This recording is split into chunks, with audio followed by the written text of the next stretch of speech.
ओम नमः शिवाय। आज हम कोटि रुद्र संहिता का अध्याय 19 से 21 शुरू करने जा रहे हैं। केदारेश्वर तथा भीमशंकर नामक ज्योतिर्लिंगों के आविर्भाव की कथा तथा उनके महात्व का वर्णन। सूत जी कहते हैं, ब्राह्मणों, भगवान विष्णु के जो नरनारायण नामक दो अवतार हैं और भारतवर्ष के भद्रिकाश्रम तीर्थ में तपस्या करते हैं, उन दोनों ने पार्थिव शिवलिंग बनाकर उसमें स्थित हो पूजा ग्रहण करने के लिए भगवान शंभु से प्रार्थना की। शिव जी भक्तों के अधीन होने के कारण प्रतिदिन उनके बनाए हुए पार्थिव लिंग में पूजित होने के लिए आया करते थे।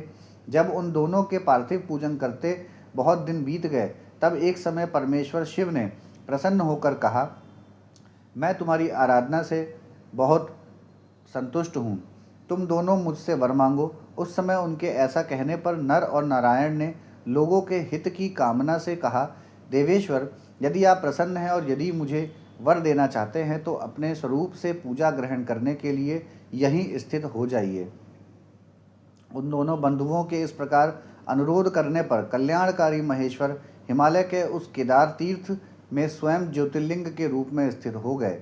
उन दोनों से पूजित होकर संपूर्ण दुख और भय का नाश करने वाले शंभु लोगों का उपकार करने और भक्तों को दर्शन देने के लिए स्वयं केदारेश्वर नाम से प्रसिद्ध हो वहाँ रहते हैं। वे दर्शन और पूजन करने वाले भक्तों को सदा अभीष्ट वस्तु प्रदान करते हैं। उसी दिन से लेकर जिसने भी भक्ति भाव से केदारेश्वर का पूजन किया, उसके लिए स्वप्न में भी दुख दुर्लभ हो गया। जो भगवान शिव का प्रिय भक्त वहाँ शिवलिंग के निकट शिव के रूप से अंकित वलय, कंकड़ या कड़ा चढ़ाता है, वह उस वलय युक्त स्वरूप का दर्शन करके समस्त पापों से मुक्त हो जाता है, साथ ही जीवन मुक्त भी हो जाता है। जो बद्रीवन की यात्रा करता है, उसे भी जीवन मुक्ति प्रदान होती है। नर और नारायण के तथा केदारेश्वर शिव के रूप का दर्शन करके मनुष्य मोक्ष का भागी होता है, इसमें संशय नहीं है। केदारेश्वर में भक्ति रखने वाले जो पुरुष वहाँ की यात्रा आरंभ करके उनके पास तक पहुँचने के पहले मार्ग में ही मर जाते हैं, वे भी मोक्ष पा जाते हैं। इसमें विचार करने की आवश्यकता नहीं है। केदार तीर्थ में पहुंचकर वहां प्रेम पूर्वक केदारेश्वर की पूजा करके वहां का जल पी लेने के पश्चात मनुष्य का फिर जन्म नहीं होता। ब्राह्मणों, इस भारतवर्ष में संपूर्ण जीवों को भक्ति भाव से भगवान नर नारायण की तथा केदारेश्वर शंभु की पूजा करनी चाहिए। अब मैं भीमशंकर नामक ज्योतिर्लिंग का महात्म्य कहूँगा। कामरूप देश में लोक हित की कामना से साक्षात भगवान शंकर ज्योतिर्लिंग के रूप में अवतीर्ण हुए थे। उनका वह स्वरूप कल्याण और सुख का आश्रय है। ब्राह्मणों, पूर्व काल में एक महापराक्रमी राक्षस हुआ था जिसका नाम भीम था। वह सदा धर्म का विध्वंस करता और समस्त प्राणियों को दुख देता था। वह महाबली राक्षस कुंभकर्ण के वीर और कर्कटी कर्कटी के गर्भ से उत्पन्न हुआ था तथा अपनी माता के साथ सदा पर्वत पर निवास करता था। एक दिन समस्त लोगों को दुख देने वाले भयानक पराक्रमी दुष्ट भीम ने अपनी माता से पूछा, माँ, मेरे पिताजी कहाँ हैं? तुम अकेली क्यों रहती हो? मैं यह सब जानना चाहता हूँ, अतः यथार्थ बात बताओ। कर्कटी बोली, बेटा, रावण के छोटे भाई कुंभकर्ण तेरे पिता थे। भाई सहित उस महाबली वीर को श्रीराम ने मार डाला। मेरे पिता का नाम करकट और माता का नाम पुष्कशी था। विराट मेरे पिता थे, जिन्हें पूर्व काल में राम ने मार डाला। अपने प्रिय स्वामी के मारे जाने पर मैं अपने माता पिता के पास रहती थी। एक दिन मेरे माता पिता अगस्त्य मुनि के शिष्य सुतीक्ष्ण को अपना आहार बनाने के लिए गए। वे बड़े तपस्वी और महात्मा थे। उन्होंने कुपित होकर मेरे माता पिता को भस्म कर डाला। वे दोनों मर गए। तब से मैं अकेली होकर बड़े दुख के साथ इस पर्वत पर रहने लगी। मेरा कोई अवलंब नहीं रह गया। मैं असहाय और दुख से आतुर होकर यहाँ निवास करती थी। इसी समय महान बल पराक्रम से संपन्न राक्षस कुंभकर्ण, जो रावण के छोटे भाई थे, यहाँ आए। उन्होंने बलात् मेरे साथ समागम किया। फिर वे मुझे छोड़कर लंका चले गए। तत्पश्चात तुम्हारा जन्म हुआ। तुम भी पिता के समान ही महान बलवान और पराक्रमी हो।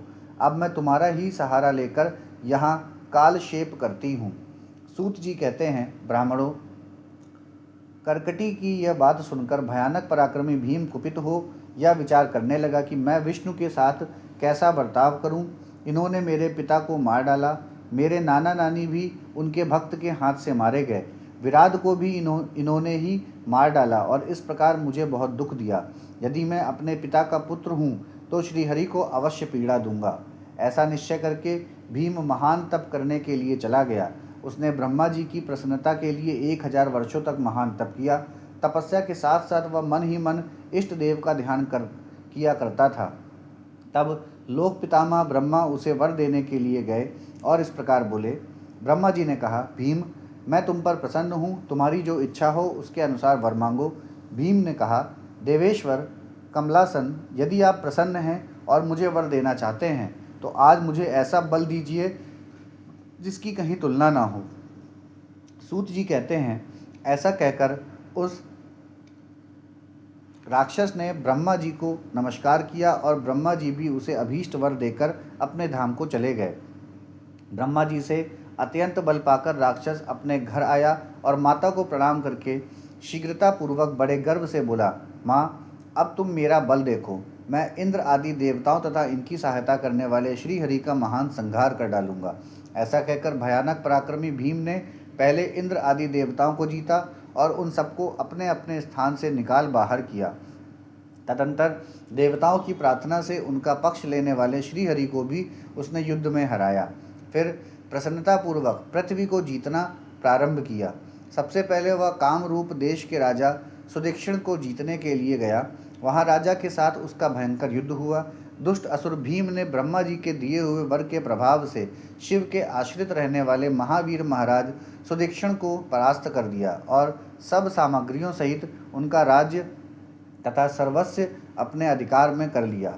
भगवान शिव के प्रिय भक्त धर्म प्रेमी परम धर्मात्मा राजा को भी उसने कैद कर लिया और उनके पैरों में बेड़ी डालकर उन्हें एकांत स्थान में बंद कर दिया।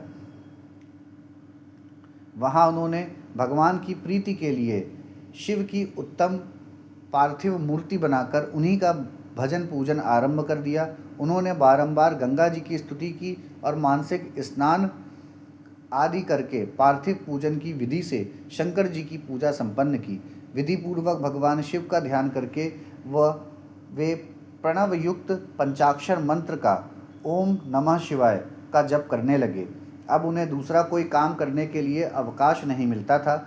उन दिनों उनकी साध्वी पत्नी राजवल्लभा दक्षिणा प्रेम पूर्वक पार्थिव पूजन किया करती थी। वे दंपत्ति अनन्य भाव से भक्तों का कल्याण करने वाले भगवान शंकर का भजन करते और प्रतिदिन उन्हीं की आराधना में तत्पर रहते थे।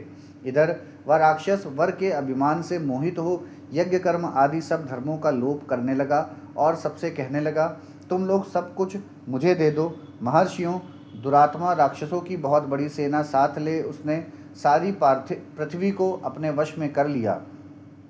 वह वेदों, शास्त्रों, स्मृतियों और पुराणों में बताए हुए धर्म का लोप करके शक्तिशाली होने के कारण सबका स्वयं ही उपभोग करने लगा। तब सब देवता तथा ऋषि अत्यंत पीड़ित हो महाकोशी के तट पर गए और शिव का आराधन तथा स्तवन करने लगे। उनके इस प्रकार स्तुति करने पर भगवान शिव अत्यंत प्रसन्न हो देवताओं से बोले, देवगण तथा महर्षियों, मैं प्रसन्न हूँ, वर मांगो, तुम्हारा कौन सा कार्य सिद्ध करूँ। देवता बोले, देवेश्वर, आप अंतर्यामी हैं, अतः सबके मन की सारी बातें जानते हैं, आपसे कुछ भी अज्ञात नहीं है। प्रभु महेश्वर, कुंभकर्ण से उत्पन्न कर्कटी का बलवान पुत्र राक्षस भीम ब्रह्मा जी के दिए हुए वर से शक्तिशाली हो देवताओं को निरंतर पीड़ा दे रहा है। अतः आप इस दुखदायी राक्षस का नाश कर दीजिए, हम पर कृपा कीजिए, विलंब न कीजिए।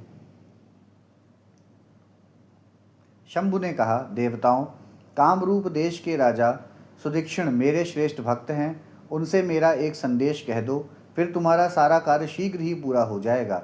उनसे कहना, कामरूप देश के अधिपति महाराज सुदीक्षण, प्रभु, तुम मेरे विशेष भक्त हो, अतः प्रेम पूर्वक मेरा भजन करो। दुष्ट राक्षस भीम ब्रह्मा जी का वर पाकर प्रबल हो गया है, इसीलिए उसने तुम्हारा तिरस्कार किया है, परंतु अब मैं उस दुष्ट को मार डालूंगा, इसमें संदेह नहीं है।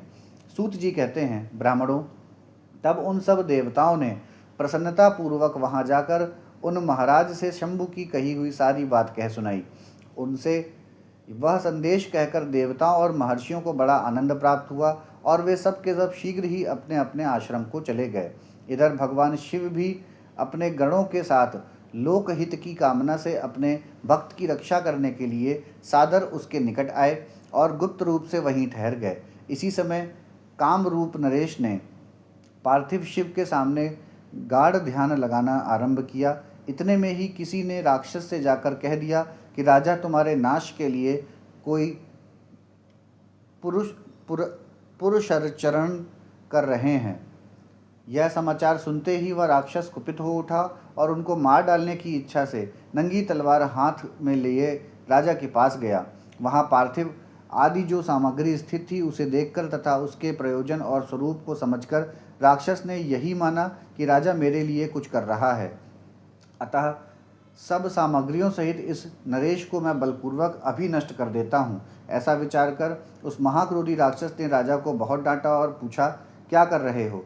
राजा ने भगवान शंकर पर रक्षा का भार सौंपकर कहा, मैं चराचर जगत के स्वामी भगवान शिव का पूजन करता हूँ। तब राक्षस भीम ने भगवान शंकर के प्रति बहुत तिरस्कार युक्त दुर्वचन कहकर राजा को धमकाया और भगवान शंकर के पार्थिव लिंग पर तलवार चलाई। वह तलवार उस पार्थिव लिंग का स्पर्श भी नहीं करने पाई कि उससे साक्षात भगवान हर वहाँ प्रकट हो गए और बोले, देखो मैं भीमेश्वर हूँ और अपने भक्त की रक्षा के लिए प्रकट हुआ हूँ।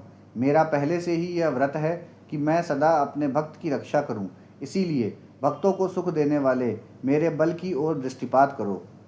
ऐसा कहकर भगवान शिव ने पिनाक से उसकी तलवार के 2 टुकड़े कर दिए। तब उस राक्षस ने फिर अपना त्रिशूल चलाया, परंतु शंभु ने उस दुष्ट के त्रिशूल के भी सैकड़ों टुकड़े कर डाले। तदंतर शिव जी के साथ उसका घोर युद्ध हुआ, जिससे सारा जगत शुद्ध हो उठा। तब नारद जी ने आकर भगवान शंकर से प्रार्थना की। नारद जी बोले, लोगों को भ्रम में डालने वाले महेश्वर मेरे नाथ, आप क्षमा करें। तिनके को काटने के लिए कुल्हाड़ा चलाने की क्या आवश्यकता है? शीघ्र ही इसका संहार कर डालिए। नारद जी के इस प्रकार प्रार्थना करने पर भगवान शंभु ने हुंकार मात्र से उस समय समस्त राक्षसों को भस्म कर डाला। मुने, सब देवताओं के देखते देखते शिव जी ने उन सारे राक्षसों को दग्ध कर दिया। तदंतर भगवान शंकर की कृपा से इंद्र आदि समस्त देवताओं और मुनीश्वरों को शांति मिली तथा संपूर्ण जगत स्वस्थ हुआ। उस समय देवताओं और विशेषतः मुनियों ने भगवान शंकर से प्रार्थना की कि प्रभो, आप यहाँ लोगों को सुख देने के लिए सदा निवास करें। यह देश निंदित माना गया है, यहाँ आने वाले लोगों को प्रायः दुख ही प्राप्त होता है, परंतु आपका दर्शन करने से यहाँ सबका कल्याण होगा। आप भीम शंकर के नाम से विख्यात होंगे और सबके संपूर्ण मनोरथों की सिद्धि करेंगे। आपका यह ज्योतिर्लिंग सदा पूजनीय और समस्त आपत्तियों का निवारण करने वाला होगा। सूत जी कहते हैं, ब्राह्मणों, उनके इस प्रकार प्रार्थना करने पर लोकहितकारी एवं भक्तवत्सल परम स्वतंत्र शिव प्रसन्नता पूर्वक वहीं स्थित हो गए। यहाँ पर हमारा अध्याय 19 से 21 समाप्त होता है। ओम नमः शिवाय।